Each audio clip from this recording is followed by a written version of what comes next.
Buenas noches. Los saluda Aurelio Ramos. Estas son las noticias que usted podrá leer mañana en la crónica de hoy. Los titulares: la CENTE reanudó en Michoacán sus bloqueos a ferrovías. ¿Qué hacer?, le pregunta el gobierno federal a la CNDH. Ordena López Obrador difundir la totalidad de declaraciones patrimoniales de funcionarios. Incautó la Secretaría de Marina un barco huachicolero. En estudio, línea de Metrobús sobre la calzada Ignacio Zaragoza. No permitiremos show de la ayuda humanitaria de Estados Unidos, afirma Maduro. Los Ángeles, California, ya es oficialmente ciudad santuario de migrantes. Vamos a los detalles de la información. La CENTE reanudó los bloqueos de ferrovías en Michoacán y el gobierno federal le pregunta a la CNDH qué hacer ante esta situación. Amy Arriaga nos informa. La CENTE retomó sus bloqueos de vías de tren en Michoacán. Los docentes se apostaron sobre las ferrovías de Lázaro Cárdenas y mantienen bloqueadas las vías férreas en Uruapan, a la altura de Calzoncin, y en Pátzcuaro. Además, realizaron varias manifestaciones en Morelia. El magisterio retomó los bloqueos por el citatorio que la Fiscalía General de la República hizo a líderes magisteriales de Lázaro Cárdenas, quienes fueron demandados por una empresa privada debido a los bloqueos. A decir de Víctor Manuel Alvarado Villegas, titular de la Secretaría de Asuntos Jurídicos de la sección 18 de la CENTE, los maestros Isidoro Castañeda Navarrete, Juana Alicia Muñiz Rocha y Roberto N. comparecieron ante la delegación estatal de la Fiscalía. Los profesores se reservaron el derecho a declarar, salieron en libertad y sin medidas precautorias, al no haber elementos suficientes, pero los tres esperarán la continuación del proceso. Los bloqueos ocurrieron mientras el gobierno de Michoacán ya lista el pago de bonos a maestros por 194 millones de pesos, y a pesar de que el Pleno Seccional de la CENTE Michoacán acordó la madrugada de este viernes el retiro total de los bloqueos ferroviarios hasta la reanudación de la mesa de diálogo tripartita. Por la mañana, el presidente López Obrador informó que presentó una queja ante la Comisión Nacional de Derechos Humanos en contra de la CENTE Michoacana por la violación a los derechos humanos tras el bloqueo de 25 días que mantiene a las vías del tren en Michoacán. Aseguró que sigue abierto al diálogo, pues estos grupos, dijo, no tendrán la excusa de que se enfrentan a un gobierno represor, y no lo somos. El jefe del Ejecutivo sostuvo que se busca que la CNDH recomiende lo que debe hacerse para resolver la situación sin usar la fuerza pública. Tras esto, los profesores michoacanos tuvieron un altercado con la policía estatal al intentar cruzar una valla de seguridad establecida con motivo de la visita de López Obrador a Huetamo. Luego de que los maestros hablaron con el delegado federal Roberto Pantoja, se desmanteló el cinturón de seguridad y el magisterio permitió el desarrollo del evento con tranquilidad. Una comitiva buscó diálogo con el presidente para entregarle un pliego petitorio. Para Crónica TV, Amy Arriaga. El presidente López Obrador informó que ordenó a la Secretaría de la Función Pública dar a conocer toda la información sobre los bienes de funcionarios, aun de quienes hayan pedido no hacerlo. Dijo que tomó tal decisión para ya no dar motivo a malas interpretaciones. Añadió que a la titular de la Función Pública la instruyó para que oprima un botón y se dé a conocer todo. Si hay algún servidor público que haya planteado que no iba a dar a conocer bienes y demás, como ya hubo el compromiso de que todos iban a cumplir, se dio la instrucción de hacer públicos todos los informes patrimoniales, dijo. La Secretaría de Marina aseguró en Ciudad del Carmen, Campeche, un barco que presuntamente transportaba combustible robado. Se trata del barco Caleta, de 3 metros de calado y 52 de largo, cuyos 20 tripulantes quedaron detenidos. La nave es de bandera mexicana y forma parte de la flota de la empresa Marinsa. Esta es una compañía de transportes que ofrece a la industria embarcaciones para remolcadores, transportes de personal, suministros y otros servicios. El gobierno de la Ciudad de México proyecta construir una línea de Metrobús sobre la calzada Ignacio Zaragoza. Para ello destinará 10 millones de pesos a la elaboración de un proyecto ejecutivo. Así lo informó la jefa de gobierno Claudia Sheinbaum. Buscamos darle viabilidad a la línea A del metro que va por Zaragoza, de tal manera que haya las dos opciones, dijo. Explicó que el metro viene del Estado de México, de los Reyes La Paz, y al llegar a Santa Marta ya está lleno. El presidente Nicolás Maduro dijo que no permitirá el show de la ayuda humanitaria estadounidense.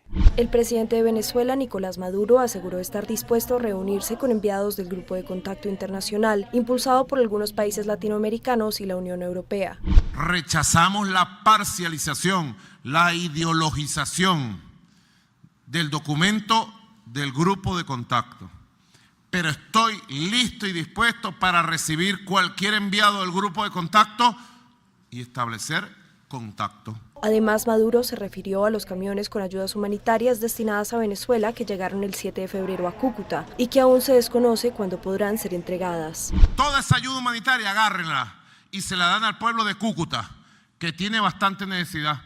70% de pobreza ahí en el norte de Santander, ahí en Cúcuta. La conferencia de prensa del jefe de Estado, que se realizó en el Palacio Presidencial de Miraflores, en Caracas, fue interrumpida por una falla eléctrica y el canal estatal BTV cortó la transmisión de sus declaraciones. Los Ángeles fue declarada oficialmente ciudad santuario para migrantes indocumentados. La ordenanza correspondiente fue aprobada por unanimidad por el Consejo Municipal. Por efecto de esta declaración, se evitará que las autoridades locales colaboren con las federales en tareas migratorias. De esta manera, la ciudad de Los Ángeles se une a otras californianas como San Francisco y Santa Ana. Este es el comentario de Carlos Matute.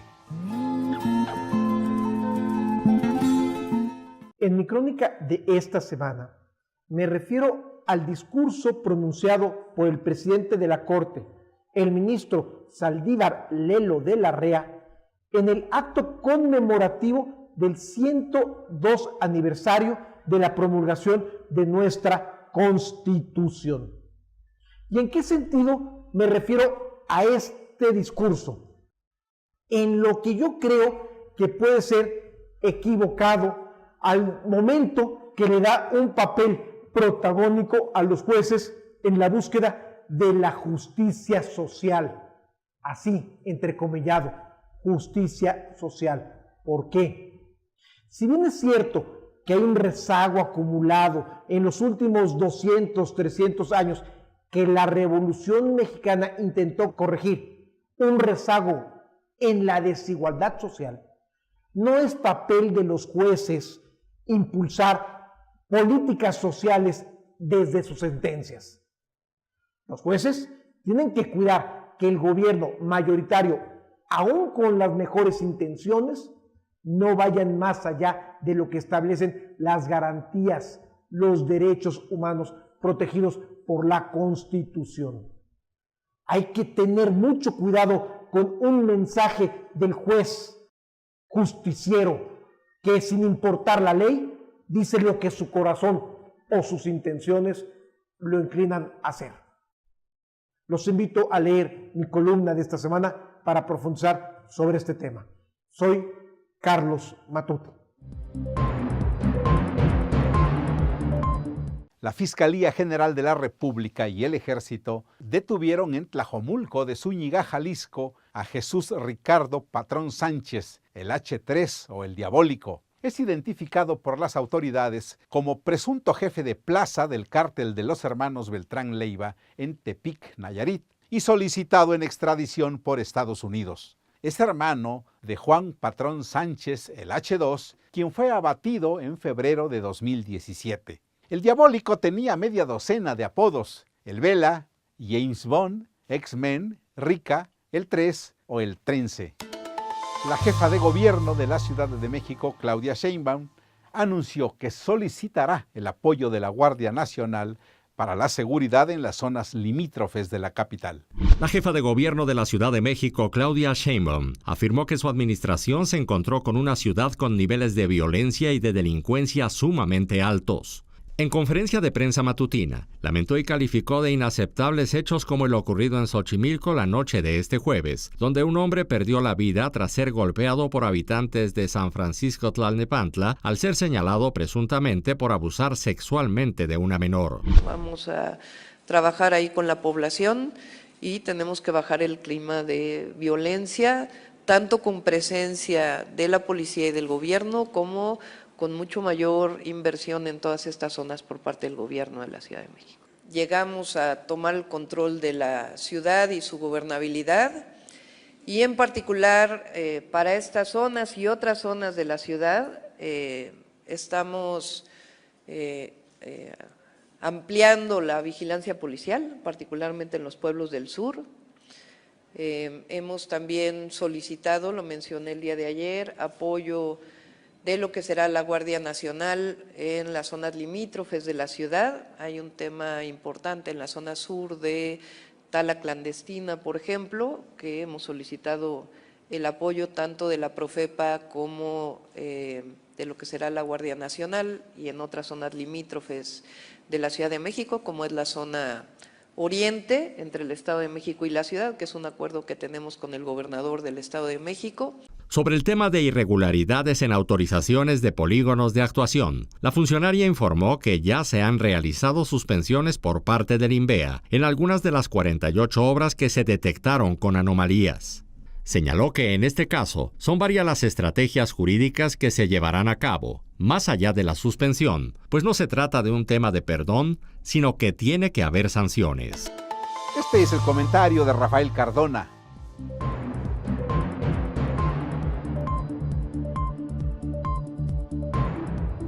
En días recientes se ha comentado mucho la declaración del presidente de la República, quien en 2 ocasiones ha hablado de cómo puede, debe, según él, y quiere intervenir u opinar sobre los asuntos de los otros poderes de la Unión. Él ha dicho que una cosa es la división de poderes y otra cosa es la complicidad, y que por eso intervino para evitar que un laudo de la Suprema Corte de Justicia le devolviera 35,000 millones de pesos en impuestos sobre la renta a los accionistas que vendieron el Grupo Modelo. Y él ha dicho, franco como suele ser y con el lenguaje que los mexicanos entienden y a veces celebran, ha dicho que el pueblo se cansa de tanta pinche tranza. Y bueno, no sabemos si un fallo de la Corte apegado a derechos sea una tranza o la tranza habría consistido en fallar sin apego a la norma. Pero como eso no ocurrió, porque hubo una intervención, pues también tenemos el reciente caso de las instrucciones a su bancada en el Senado de la República para que corrijan lo que en la Cámara de Diputados no hicieron los representantes de Morena en relación con la Guardia Nacional. Pero sea como sea, cuando alguien le pregunta, bueno, ¿y por qué el presidente interviene en todo esto? ¿Y por qué acapara todo lo que está acaparando? Pues alguien podría decir, pues porque así se lo dijeron los electores. Porque los electores le dieron la mayoría en las cámaras, le dieron el poder ejecutivo y le han dado todas las facultades metaconstitucionales que ahora ejerce a plenitud. Así que, ¿a quién le dan poder que llore? Y el humor en el cartón de Frick. Solo en el tango 20 años no es nada. En la vida real, 4 son una eternidad. Y hasta 2023 la Guardia Nacional estará en aptitud de tratar de tú a la delincuencia. Veamos la foto del día. El amor es nómada y ya emigró de la expareja presidencial. Se divorciaron Angélica Rivera y Enrique Peña Nieto. La Comunidad Europea busca un acuerdo de sus 28 integrantes para el desembarco de migrantes. Al regreso del corte le hablaremos de este asunto. La bandera de México es insignia de los principios que nos unen y fundamentan como nación. Febrero, mes de la bandera. Mientras otros solo llegan a la conferencia de prensa, en Crónica nos metemos en las entrañas de la ciudad. Las entrañas de la noticia. Por México, en Crónica cumplimos 20 años haciendo llegar día con día la noticia hecha diario. Al menos 10 personas perecieron por un incendio en el centro de entrenamiento de Flamengo en Río de Janeiro. Al menos 10 personas murieron y 3 resultaron heridas en un incendio desatado en el centro de entrenamiento del Flamengo, el equipo más popular de Brasil. Las llamas destruyeron el alojamiento donde dormían jugadores de base del equipo de entre 14 y 17 años, según contó el sargento Pedro Cavalcante del Cuerpo de Bomberos de Río de Janeiro. El local estaba completamente tomado por las llamas. Por más de que se intentó entrar y hacer una localización de alguien vivo, esto no fue posible. El resultado de todo esto fue solo encontrar los cuerpos. Hay 3 heridos que fueron trasladados de urgencia a hospitales de la zona con lesiones de diversa consideración. De acuerdo con la Secretaría Municipal de Salud de Río, Jonathan Cruz, de 15 años, está en estado gravísimo. Cahuán Emanuel Gómez, de 14, y Francisco Diogo Bento, de 15, están internados y están fuera de peligro. Los equipos de bomberos consiguieron extinguir el incendio en unas 2 horas y por el momento se desconoce el motivo del desastre.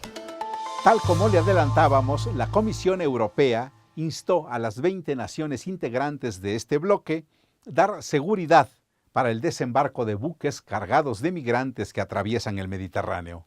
Unidad en Europa para enfrentar la crisis de migrantes en el Mediterráneo. Esa fue la llamada de la Comisión Europea a los estados comunitarios, a quienes pidió que se sumen a los acuerdos temporales para responder a la llegada de buques cargados de migrantes y refugiados y evitar las constantes disputas a la hora de encontrar un puerto de desembarco. Les dije a los ministros que es el momento de dejar de jugar y negociar con vidas humanas. Ese no es el interés de nadie. Los acuerdos temporales no tienen el objetivo de crear efectos llamada, pero sí ofrecer la seguridad de que es una medida para el desembarco. El comisario europeo de Inmigración, Dimitris Avramopoulos, se mostró así de contundente al término de una reunión informal de ministros del Interior de la Unión Europea en la que señaló que la participación de un alto número de países es necesaria para que esos acuerdos sean efectivos. Para afrontar la crisis, Francia y Alemania abogan por impulsar un mecanismo temporal para resolver los desembarcos y distribuir a los migrantes rescatados en buques de ONG en el Mediterráneo, una idea que respaldan también Portugal, Irlanda, Rumanía, Luxemburgo, Holanda, Italia y Malta. Por su parte, España no se opone a esos acuerdos temporales, pero pide que incluyan a todos los rescatados, tanto por barcos de ONG como por los buques de salvamento marítimo de cada estado. El sector turístico de Nicaragua, duramente golpeado por la crisis social y política. De acuerdo con un estudio presentado por la Cámara Nacional de Turismo, la crisis sociopolítica de Nicaragua ha golpeado severamente el talento humano de las empresas del país desde el estallido social de abril pasado.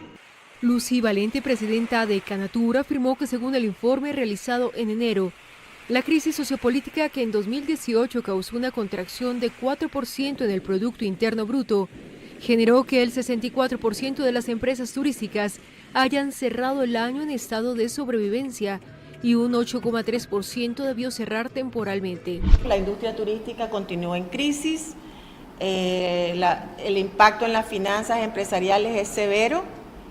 Empresarios turísticos, nuestros empresarios están con un elevado espíritu de responsabilidad para tratar de mantener y sostener la actividad. Hay una profunda pérdida de talento humano, ya lo señalábamos al inicio.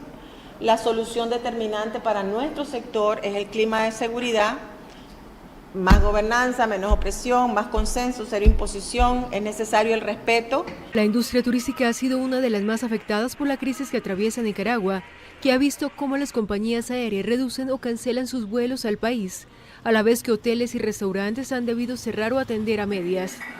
El turismo internacional dejó a Nicaragua ingresos por unos $700 millones en 2017, un 9% más que los $642,1 millones captados durante 2016, según el Instituto Nicaragüense de Turismo. Hace 50 años, Augusto Monterroso publicó su famoso libro de fábulas.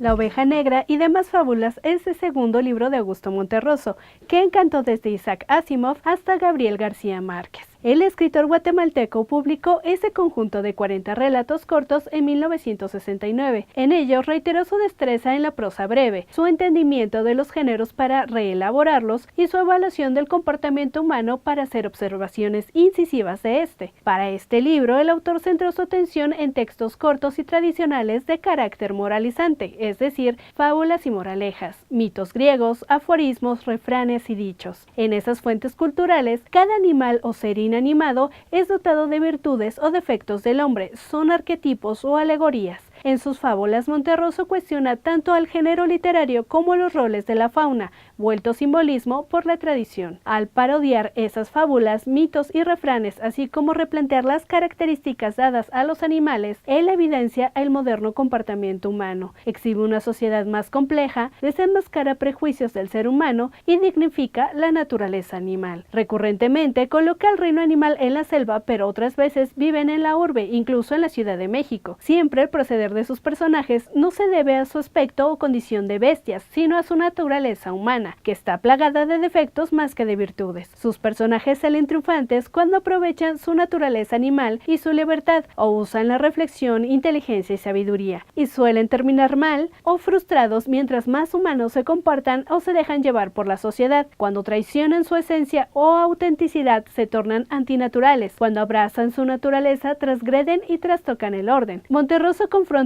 el instinto y condición animal con las reglas sociales y con los efectos humanos, en fin, con aquello que contraviene a la esencia animal o a la identidad, sea de esa fauna o de seres como el bien, el mal, el rayo, el espejo, los cristos. Aunque el lector puede disfrutar del sentido del humor del guatemalteco en su ironía, sátira y parodia, en realidad él juzga triste la situación de sus personajes, porque viven la miseria humana. Si las fábulas de Augusto Monterroso enseñan algo, es que errar es netamente humano. Nos vemos el próximo viernes aquí, en Trazos y Renglones.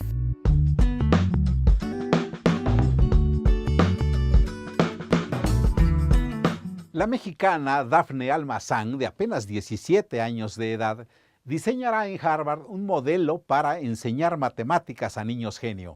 Dafne Almazán, con solo 13 años de edad, se convirtió en la psicóloga más joven del mundo y hoy a los 17 vuelve a hacer historia al ser la primera menor de edad mexicana que ingresa a la Universidad de Harvard para estudiar la maestría en matemáticas. La tesis que Dafne desarrollará en esa institución se enfocará en cómo enseñar las matemáticas a niños sobredotados, es decir, aquellos pequeños con mayor capacidad intelectual.